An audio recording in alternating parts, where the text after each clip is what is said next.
Bulletin का आगाज अहम खबर के साथ। स्टॉक मार्केट में नया रिकॉर्ड कायम। 100 इंडेक्स मुल्क की तारीख में पहली बार 54,000 पॉइंट्स की सतह अबूर कर गया।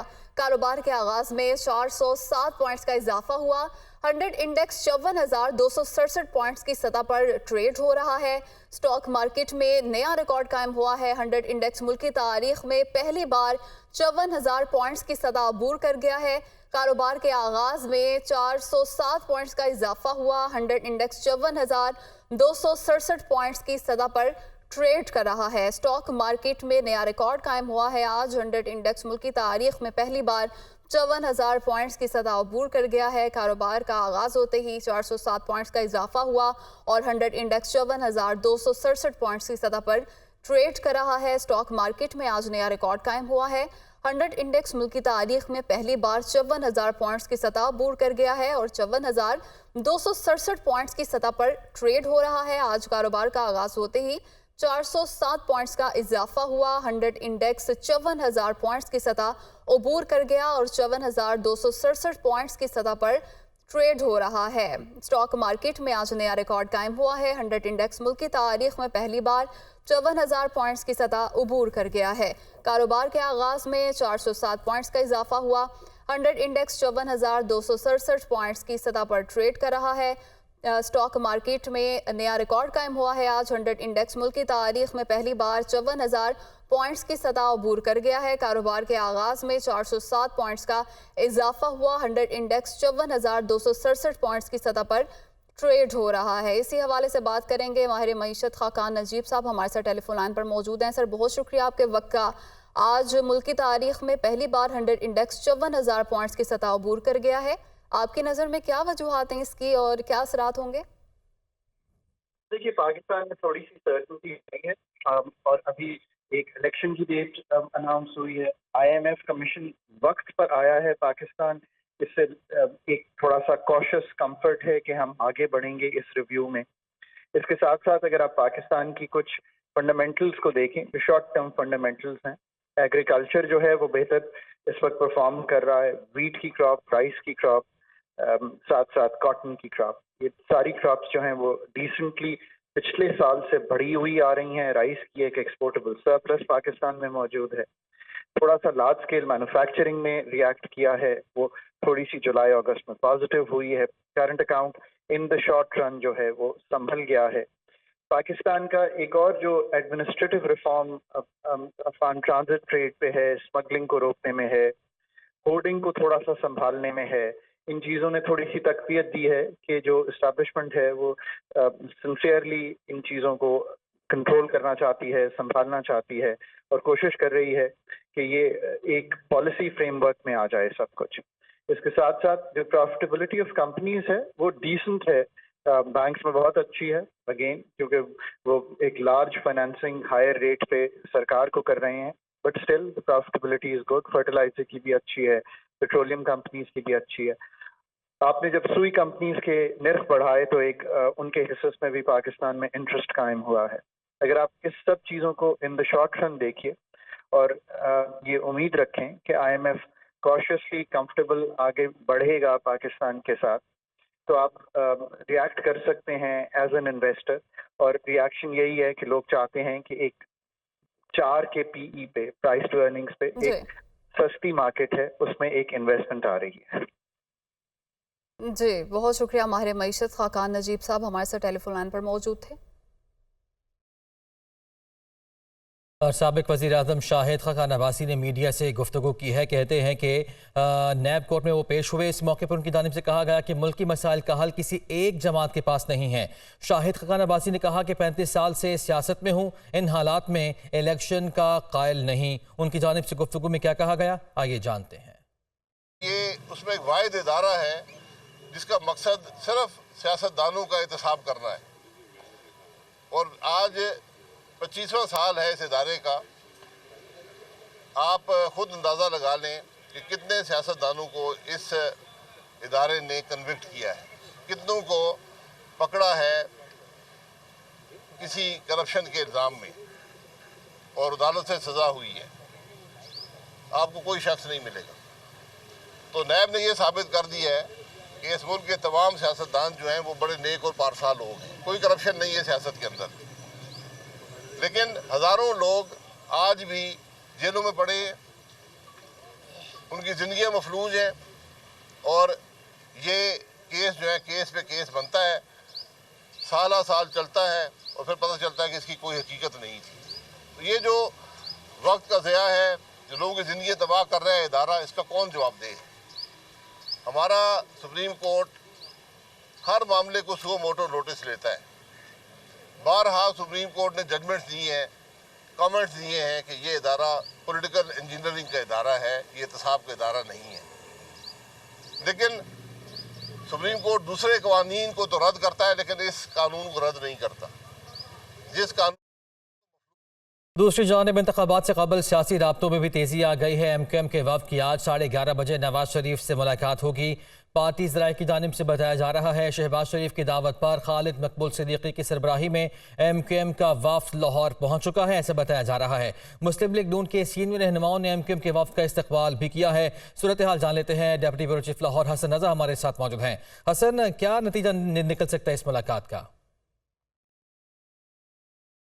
ये मुलाकात इंतहाई अहम जो है वो तस्वुर की जाएगी, क्योंकि अगर देखा जाए तो मुस्लिम लीग नून की जानिब से ये जो है वो दावे किए जा रहे थे कि सिंध में वो सियासी इत्तेहाद बनाने पर फोकस करेंगे। यही हुआ कि नवाज शरीफ साहब वतन वापस पहुंचे तो 1-2 हफ्ते के बाद उन्होंने बाकायदा तौर पर सियासी महाज संभाला और मुस्लिम लीग नून ने सिंध में सियासी इत्तेहाद बनाने पर जो है वो तरजीहात जो है वो अपनी बुनियादी तरजीहात में शामिल कर लिया, जिसको देखते हुए गुज़श्ता रोज़ जो है मुस्लिम लीग नून के सदर मियाँ मोहम्मद शहबाज शरीफ ने कायद मुस्लिम लीग नून नवाज शरीफ साहब की इजाज़त के बाद उन्होंने MQM के जो है वो सरबराह डॉक्टर खालिद मकबूल सिद्दीकी साहब से रब्ता किया और उनको दावत दी कि वो आए। नवाज शरीफ साहब जो है उनसे मिलना चाहते हैं ताकि वो आइंदा की सियासी सूरत हाल, इंतखाबात के मामले पर और ख़ास तौर पर सियासी इत्तेहाद के हवाले से जो है वो मामला ज़ेर गौर लाए जाएंगे, जिसको देखते हुए उन्होंने ये दावत कबूल की और एक वफद MQM का जिसकी सरबराही डॉक्टर खालिद मकबूल सिद्दीकी साहब कर रहे हैं और इस वफद में मुस्तफ़ा कमाल, डॉक्टर फारूक सत्तार भी मौजूद है।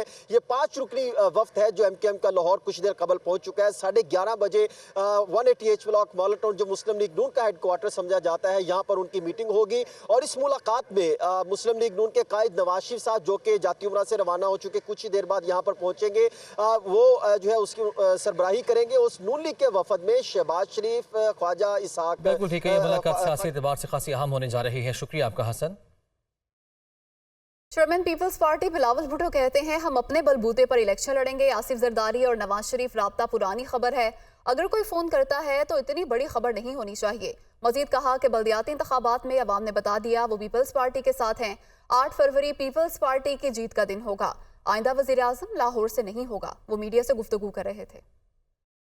हमारा रास्ता तमाम सियासी जमातों के साथ रहेगा और इलेक्शंस में पाकिस्तान पीपल्स पार्टी अपने बलबूते पे, अपना मंशूर पे, अपना नज़रिया के मुताबिक लड़ेंगे। हर पाकिस्तान की शहरी एक उम्मीदवार तो बन सकता है, मगर आखिर जो फैसला है वो अवाम करेंगे और मैं पुरुमीद हूँ कि पाकिस्तान के अवाम इस बार पाकिस्तान का वज़ीर आज़म लाहौर से तो नहीं हो। सदर जरदारी साहब का जो राब्ता हुआ था मियाँ साहब के साथ, वो तो अपना उनका वतन वापसी के आज खबर आई है, आज शायद खबर आया होगा, खबर पुराना है। इंशाअल्लाह ताला हमारा ये उम्मीद है कि तारीख़ में पहली बार अब पाकिस्तान पीपल्स पार्टी का ना सिर्फ KMC में हुकूमत होगा, ना सिर्फ सूबाई हुकूमत होगा, मगर साथ साथ वफाकी हुकूमत होगा। अमरीका पाकिस्तान में आज़ादाना और मुनसिफाना इंतखाबात का हामी है। तर्जुमान अमरीकी महकमा खारजा की जानिब से कहा गया कि किसी उम्मीदवार या सियासी जमात की नुमाइंदगी के बारे में कोई अंदाज़ा नहीं दे सकते हैं। वेदांत पटेल ने कहा कि उम्मीदवार और सियासी जमात की नुमाइंदगी के बारे में फ़ैसला पाकिस्तानी आवाम ने करना है। तर्जुमान अमरीकी महकमा खारजा की जानिब से ये भी कहा गया कि यकीनी बनाया जाए कि इंतखाबात पाकिस्तानी आवाम के फ़ायदे के लिए हों। तो अमरीका ने कहा है कि पाकिस्तान में आज़ादाना और मुनसिफाना इंतखाबात के हामी हैं। साइफर केस में इस्लामाबाद हाईकोर्ट में शाह महमूद कुरैशी की दरख्वास्त जमानत पर समाअत कल तक मुलतवी कर दी गई है। इसी हवाले से बात करेंगे नुमाइंदा दुनिया न्यूज़ मोहम्मद इमरान से। जी इमरान, बताइएगा किन वजूहात के बिना पर समाअत को मुलतवी कर दिया गया? जी, इस्लामाबाद हाई कोर्ट के चीफ जस्टिस आमिर फारूक की अदालत में आज ये केस फिक्स था, जिसे बगैर किसी कार्रवाई के आज कल तक मुलतवी कर दिया गया है, क्योंकि जो FIA के प्रोसिक्यूटर थे शाखावर, वो सुप्रीम कोर्ट में मसरूफियात के बायस आज पेश नहीं हो सके। एडवोकेट अली बुखारी जो कि शाह महमूद कुरैशी को रिप्रेजेंट कर रहे थे, उनकी जानिब से ये इस्तदा की गई कि चूँकि जो शाखावर हैं वो मसरूफ़ हैं, तो समाअत को आज ही दिन 2 बजे तक मुलतवी कर दिया जाए। ताहम अदालत की जानिब से उनकी ये इस्तदा मंजूर नहीं की गई और चीफ जस्टिस की जानिब से ये रिमार्क सामने आए कि आज स्पेशल DB भी है और उसमें चेयरमैन PTI की मुख्तलिफ दरख्वास्तों पर आज समाअत होना है, तो इसलिए आपकी जो दरख्वास्त है इसको हम कल समाअत के लिए रख देते हैं। यूँ जो शाह महमूद कुरैशी के वकील थे, उनकी इस्तदा मंजूर नहीं की गई और इस केस को कल तक के लिए मुलतवी कर दिया गया है। जी इमरान, बहुत शुक्रिया, आपने तफसीलात से आगाह किया। एहतसाब अदालत में शहबाज शरीफ और दीगर के खिलाफ आशियाना रेफरेंस की समाअत। अदालत ने शहबाज शरीफ समेत दीगर की बरियत की दरख्वास्तों पर मजीद मुआवनत मांग ली। तफसीलात जानते हैं नुमाइंदा मोहम्मद इशफाक से। जी इशफाक। आज आशियाना हाउसिंग स्कैंडल केस में शहबाज शरीफ की बरियत की दरख्वास्त पर फैसला सुनाना था, लेकिन आज जैसे ही कार्रवाई का आगाज हुआ तो एहतसाब अदालत की जज ने कहा कि क्योंकि सुप्रीम कोर्ट का फैसला आ चुका है तो इसलिए इस मामले पर अदालत की मुआवनत की जाए कि क्या अदालत अब मजीद कार्रवाई जारी रख सकती है या नहीं रख सकती। इस मौके पर शहबाज शरीफ के वकील ने कहा कि सुप्रीम कोर्ट के फैसले का इतलाक आशियाना हाउसिंग स्कैंडल के फैसले पर नहीं होता और इस हवाले से सुप्रीम कोर्ट के फैसले की कॉपी भी अदालत में जमा करवा देते हैं। अदालत ने इस मामले पर नैब के वकील और शहबाज शरीफ के वकील को कहा है कि इस हवाले से अदालत की मुआवनत करें और कार्रवाई कुछ देर तक मुलतवी कर दी गई है और शहबाज शरीफ के वकील को कहा है कि सुप्रीम कोर्ट के फैसले की कॉपी भी अदालत में जमा करवाई जाए। जी मोहम्मद इशफाक, बहुत शुक्रिया आपका। Welcome back. गैर कानूनी तारकीन वतन के इनखला का मामला। कराची में ईस्ट जोन पुलिस का जमाली गोट में बड़ा ऑपरेशन, इसी हवाले से बात करेंगे। नुमाइंदा दुनिया न्यूज़ नवीद कमाल हमारे साथ मौजूद हैं। जी नवीद, बताइएगा इस हवाले से। जी बिल्कुल, जमाली कोट जो गैर कानूनी तारकीन वतन की एक आबादी यहाँ पर भी मौजूद है। पुलिस की भारी नफरी यहाँ पर पहुँची, दाखिली खारजे जो रास्ते हैं वो बंद कर दिए, मखसूस घरों की तलाशी ली गई, जिसके दौरान सैकड़ों मुश्तबा अफराद को SP सोहराब कोट के दफ्तर मुंतकिल किया गया है। यहाँ पर नादरा की वैन मौजूद है जिसके ज़रिए जो ये कवायफ पेश करेंगे उसकी जांच पड़ताल की जाएगी। जांच पड़ताल के बाद जो अफराद इसमें मुश्तबा होंगे और जिनके पास कवायफ नहीं होंगे इन्हें होल्डिंग कैंप मुंतकिल किया जाएगा, जहाँ पर एक दफ़ा फिर जांच पड़ताल का सिलसिला जारी रहेगा। अगर बात की जाए तो 137 अफराद अभी भी होल्डिंग कैंप में मौजूद हैं। 134 अफराद की जो जांच पड़ताल है उसका अमल मुकम्मल कर लिया गया है। इससे कबल 3 जो काफ़िले चमन बॉर्डर रवाना हो चुके हैं, जिसमें 320 से ज़ायद अफराद को भेजा गया है। अभी भी ये सैकड़ों अफराद है, इसमें इम्कान है 100 से ज़ायद अफराद जो है उनको मुंतकिल किया जाएगा। बड़ी तादाद में लोग जो है खुद यहाँ से जाना शुरू हो गए हैं, रज़ाकाराना तौर पर जाने वाले बड़ी तादाद में लोग रज़ाकाराना तौर पर जाना शुरू हो गए हैं। नवीद कमाल, बहुत शुक्रिया। ट्यूबवेल सारिफीन के लिए बजट सब्सिडी ख़त्म कर दी जाए, IMF की जानिब से यह मुतालबा किया गया है। इन मुतालिबात से मुतालिक जान लेते हैं। इस्लामाबाद से हमारे नुमाइंदे मुदस्सिर अली राना हमारे साथ मौजूद है। मुदस्सिर, बताएगा। जी, IMF मिशन और वजारत तवानाई हुकाम के दरमियान जो मुज़ाकरात हुए हैं और ज़राए वजारत तवानाई और वजारत ख़जाना की जानिब से जो बताया गया है कि जब ये मुज़ाकरात हो रहे थे, IMF की जानिब से मुतालबा किया गया है कि जो ट्यूबवेल सार्फिन हैं उनके लिए सब्सिडी ख़त्म की जाए। इस वक्त जो मुल्क भर के ट्यूबवेल सार्फिन हैं उनको हुकूमत की जानिब से सब्सिडी फ्राहम की जा रही है, जिस पर IMF ने तशवीश का इजहार किया है और IMF ने यह कहा है कि ये जो ट्यूबवेल सार्फिन हैं इनके लिए जो जारी सब्सिडी है इसको ख़त्म किया जाए, जबकि सोलराइजेशन स्कीम मुतारफ़ करवाई जाए। सोलराइजेशन स्कीम के लिए ऑलरेडी वजारत तवानाई हुकाम काम कर रहे हैं और ये आलमी बैंक के ताउन से इस पर काम किया जा रहा है। गो के अभी तक आलमी बैंक की जानिब से हतमी जो फाइंडिंग्स हैं वो नहीं मौसूल हो सकी हैं और इसी वजह से ये रिपोर्ट अभी तक वफाकी काबीना इजलास में भी नहीं पेश की गई है। जो ज़राए वजारत ख़जाना है उनकी जानिब से मुझे बताया गया है कि मजमूई तौर पर जो सोलराइजेशन स्कीम है इस पर 90 अरब रुपए कॉस्ट आएगी। 90 अरब रुपए में से 30 अरब रुपए हुकूमत फ्राहम करे, वफाकी हुकूमत फ्राहम करेगी, 30 अरब सूबाई हुकूमतें फ्राहम करेंगी और जो बाकी 30 अरब रुपए हैं वो सार्फिन खुद अपनी जेबों से अदा करेंगे। मजमूई तौर पर ये 90 अरब रुपए की स्कीम शुरू की जाएगी, जिससे जो मुल्क भर के ट्यूबवेल सार्फिन हैं उनके लिए सोलराइजेशन स्कीम मुतारफ़ करवाई जाएगी। अगर ये रवां माली साल के दौरान सोलराइजेशन स्कीम मुकम्मल हो जाती है और इसकी हतमी तौर पर मंजूरी भी दे दी जाती है तो आइंदा माली साल 2024-25 का जो बजट होगा उसमें ट्यूबवेल सार्फिन के लिए बिजली की सब्सिडी मुख्तस नहीं की जाएगी। साथ साथ ये भी बताया जा रहा है कि जो अब खबर है सियासी मैदान से कि नून लीग ने 33 रुकनी मंशूर कमेटी का ऐलान कर दिया है, जिसका नोटिफिकेशन भी जारी कर दिया गया। इस कमेटी में कौन कौन शामिल होगा जान लेते हैं। Deputy bureau chief Lahore Hasan Raza हमारे साथ मौजूद हैं। हसन बताएगा। जी बिल्कुल, चंद रोज़ कबल मुस्लिम लीग नून के कायद मियां मोहम्मद नवाज शरीफ ने मंशूर कमेटी के सरबराह सेनेटर जो है वो इरफान सिद्दीकी साहब को तैनात किया था। उनसे कहा था कि वो पार्टी सदर और जनरल सेक्रेटरी यानी शहबाज शरीफ और इस एहसन इकबाल से मुशावरत के बाद जो है वो अपनी कमेटी का ऐलान करें, जिसके बाद आज बाकायदा तौर पर मंशूर कमेटी का उनके अरकान के जो है वो इनका उसका ऐलान कर दिया गया है, जिसकी तादाद 33 है। और मंशूर कमेटी में चारों सूबों आज़ाद जम्मू कश्मीर, गिलगित बल्तिस्तान और अक़लियतों की जो है वो नुमाइंदगी दी गई है। मंशूर कमेटी के चेयरमैन सेनेटर इरफान सिद्दीकी होंगे और एहसन इकबाल, परवेज रशीद, ख्वाजा साद रफीक, सेनेटर आजम नज़ीर तारर, खुरम दस्तगीर कमेटी के रुकन मुकर्रर किए गए हैं। राना एहसान Afzal, Rao Ajmal, Riazul Haq, senator Musaddiq Malik, barrister Zafarullah committee के अरकान में इनको भी शामिल किया गया है। जबकि रहीला दुरानी, सेक्रेटरी इतलात सिंध, सेक्रेटरी इतलात पंजाब, अज़मा बुखारी, नासिर महमूद, कामरान माइकल, सेनेटर नुज़रत सादिक, राना मशहूद अहमद खान को भी कमेटी में शामिल किया गया है।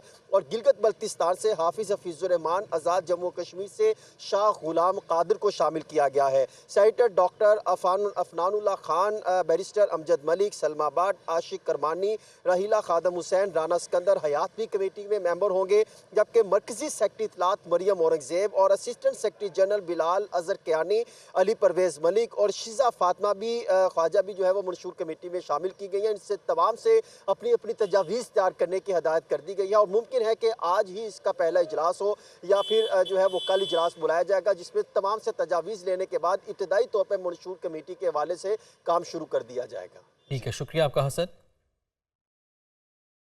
नून लीग की क़यादत से एमकेएम की अहम मुलाकात, शहरी सिंध की सियासत में बड़े ब्रेक थ्रू का इम्कान। नून लीग की जानिब से एमकेएम को सीट एडजस्टमेंट की तजवीज़ पेश की जाएगी, ऐसा बताना है ज़राए का। बड़े ब्रेक थ्रू का इम्कान है और शहरी सिंध की सियासत में बड़ा ब्रेक थ्रू हो सकता है। इसी हवाले से बात करेंगे नुमाइंदा मोहम्मद अशद से। जी अशद, बताइएगा इस हवाले से।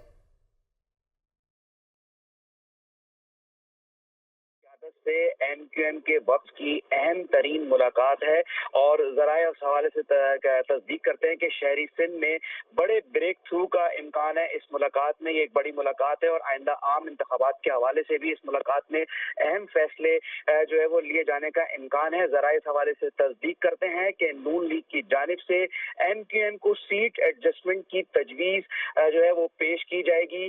ज़राए का ये भी कहना है कि कराची में कौमी और सूबाई असम्बली के हलकों में नून लीग सीट एडजस्टमेंट चाहती है, जिसके हवाले से आज बाकायदा तौर पर इस मुलाकात में जो है वो एमक्यूएम के जो वफ्द है उससे नून लीग की जो क़यादत है वो उस पर जो है वो बातचीत करेगी। ज़राए का ये भी कहना है कि जो नून लीग के जो मरकजी जो रहनुमा है उनके हवाले से भी जो है वो इस बारे में तजवीज़ दी जा रही है कि वो कराची के कुछ कौमी असम्बली के हलकों के ऊपर जो है वो इंतखाब जो है वो लड़े, जिसमें एमक्यूएम की जानिब से वहाँ पर उनको सपोर्ट की जाए। तो ये कुछ ऐसे नकात थे जिसमें पहले से एक बात जो चल रही थी कि सिंध में जो है वो एक इत्तेहाद की शक्ल जो है वो इख्तियार करने जा सकती है नून लीग, एमक्यूएम, जीडीए और जमीयत उलमा इस्लाम के दरमियान आम इंतखाबात में। लेकिन इसके साथ साथ जो एक अहम तरीन डेवलपमेंट है वो सीट एडजस्टमेंट के हवाले से हुई है। जी मोहम्मद अशद, बहुत शुक्रिया आपका। पाकिस्तान स्टेट ऑयल का गर्दिशी कर्जा बेकाबू हो गया, 756 अरब 89 करोड़ रुपए से तजावुज कर गया है। तफसीलात जान लेते हैं इस्लामाबाद से हमारे नुमाइंदे ज़िशान यूसुफजई हमारे साथ मौजूद हैं। ज़िशान, क्या डिटेल्स हैं? देखिए दानिश, पाकिस्तान स्टेट ऑयल का गर्दिशी कर्जा दिन ब दिन बढ़ता जा रहा है और उससे पीएसओ को जो है उसके कारोबार में मुश्किलात का सामना है और फौरी तौर पर जो है उन्हें पैसे दरकार है। ज़रा ये बता रहे हैं कि इस हवाले से वजारत ख़जाना से भी जो है उनको ख़त लिखा गया है कि उन्हें पैसे दिए जाए। ये गर्दिशी कर्जा मजमूई तौर पर 756 अरब रुपए से तजावज़ कर गया है और जो लेट पेमेंट सरचार्ज की मद में PSO ने 173 अरब रुपए वसूल करने हैं। मुख्तलिफ कंपनीज़ हैं, हुकूमत पाकिस्तान से भी PSO ने पैसे लेने हैं। इसके अलावा जो पावर सेक्टर है उनके जो जेनकोज हैं उनसे पैसे लेने हैं और सुई जो नॉर्दर्न SNGPL है उन्होंने पाकिस्तान स्टेट ऑयल के बहुत ज़्यादा जो है वो मकरूज़ है, तकरीबन 485 अरब रुपए SNGPL ने अदा करने हैं जो अभी तक अदा नहीं कर चुके हैं और ये मामला काफ़ी अरसे का आता चला जा रहा है लेकिन ये मसाइल हल नहीं हो रहे। इसके साथ साथ अगर मैं आपके साथ तफसीलात शेयर करूँ तो जेनकोज ने PSO के 150 अरब रुपए अदा करने हैं। इसके साथ साथ हुकूमत पाकिस्तान ने PSO के 95 अरब रुपए अदा करने हैं और PIA ने 26 अरब 91 करोड़ रुपए अदा करने। मजमूई तौर पर यह रकम तकरीबन बन जाती है 756 अरब और 89 करोड़ रुपए बन जाती है, जिससे PSO को कारोबार में भी मुश्किलात का सामना है। और ज़रा ये बता रहे हैं कि अगर फौरी तौर पर उन्हें 80 अरब रुपए के करीब पैसे ना दिए गए तो खदशा है कि लेटर ऑफ क्रेडिट भी डिफॉल्ट कर जाए। इस हवाले से उन्होंने वज़ारत